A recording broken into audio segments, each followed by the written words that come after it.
কেন বৃন্দাবনে কৃষ্ণনাম নিষিদ্ধ? নন্দবাবা প্রহরীদের কঠোরভাবে বলে রেখেছিলেন কেউ যেন কৃষ্ণনাম মুখে না আনে, কারণ গোপীরা যদি কৃষ্ণের নাম শুনতেন তবে বিরহে এতটাই ব্যাকুল হয়ে পড়তেন যে স্বাভাবিক থাকা অসম্ভব হয়ে যেত। রাধারানীর সামনে কেউ যদি কৃষ্ণনাম উচ্চারণ করত তবে তিনি দিনের পর দিন মূর্ছিত হয়ে পড়ে থাকতেন।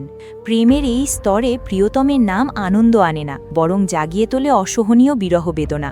তাই বৃন্দাবনে কৃষ্ণ নামের বদলে উচ্চারিত হতো রাধে রাধে। একবার বর্ষানার গহ্বরবনে ময়ূরকুঠির নামক এক স্থানে রাধারানী একাকী বসেছিলেন। এই বন তিনি নিজেই পছন্দ করেছিলেন, এক একটি গাছ নিজের হাতে রোপণ করেছিলেন।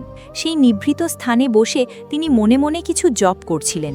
সখীরা দূর থেকে ভেবেছিলেন নিশ্চয়ই তিনি কৃষ্ণ নাম জপ করছেন, কিন্তু কাছে গিয়ে তারা বিস্ময় শুনলেন রাধারানী জপ করছেন রাধা রাধা। কেউ কিছু বলার সাহস পেল না। অবশেষে সখীরা অবাক হয়ে ললিতা সখীকে অনুরোধ করলেন কারণটি জানতে।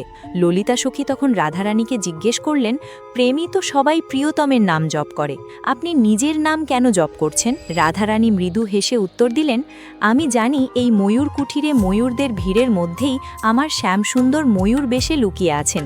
তিনি এখানে এসেছেন শুধু আমার মুখে তার প্রিয় নাম রাধা শোনার জন্য।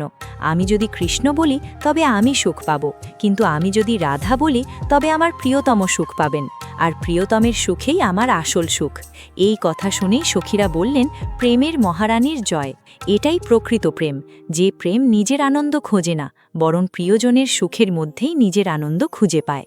রাধারানীর এই নিঃস্বার্থ ত্যাগ আর গভীর প্রেমই তাকে করেছে প্রেমের মহারানী। আপনি যদি রাধারানীর ভক্ত হন তাহলে ভিডিওটি লাইক ও চ্যানেলটি সাবস্ক্রাইব করুন, আর কমেন্টে লিখুন রাধে রাধে।